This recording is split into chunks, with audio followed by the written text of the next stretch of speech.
It should not feel watery, but it shouldn't have chunks in it either. It's another good thing you want to have scrap paper around so that you can just make little marks and see if it's going on, it's still a bit chunky there.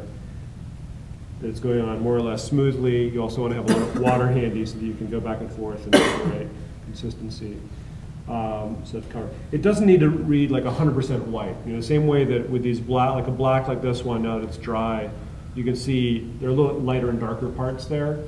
When I photocopy that or when I scan that, I can easily adjust that so that it'll read as perfect black on the printed piece.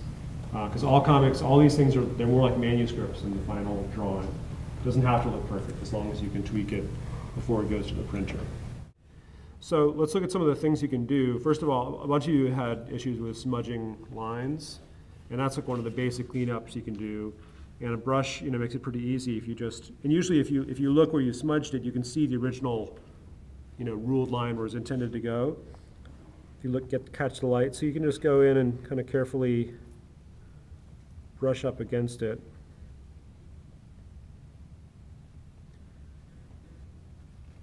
And correct that sort of thing.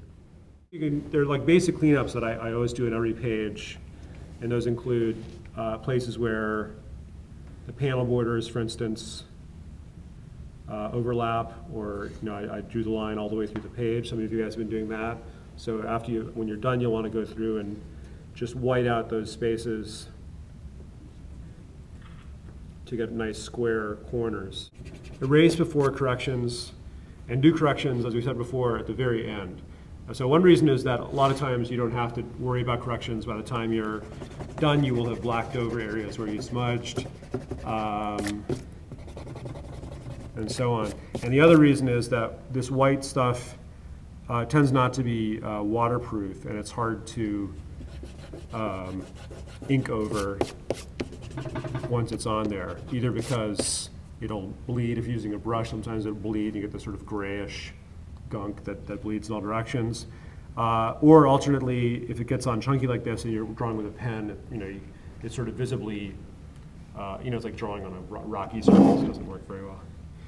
So I showed you yesterday when I was doing word balloons, how I'll draw the whole balloon and then the tail right through it. And the reason I do that is because when you go in with the white,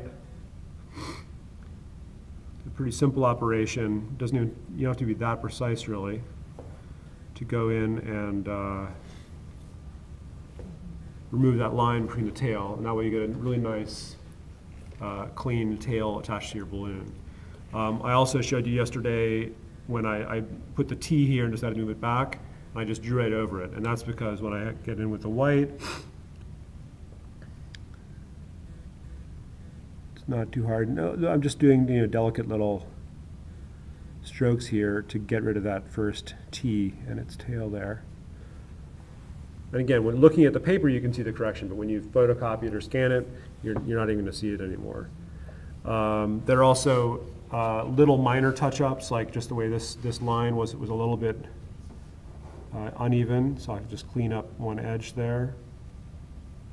And also, once you get in the habit of doing it, you realize as you're drawing it, I think it makes you less stressed out about like going over lines or screwing up slightly. It makes you realize just how versatile the drawing process is, because you can always go in and change stuff, you know, pretty infinitely. So I can even messy brush drawings like this, I can go in and clean up later on.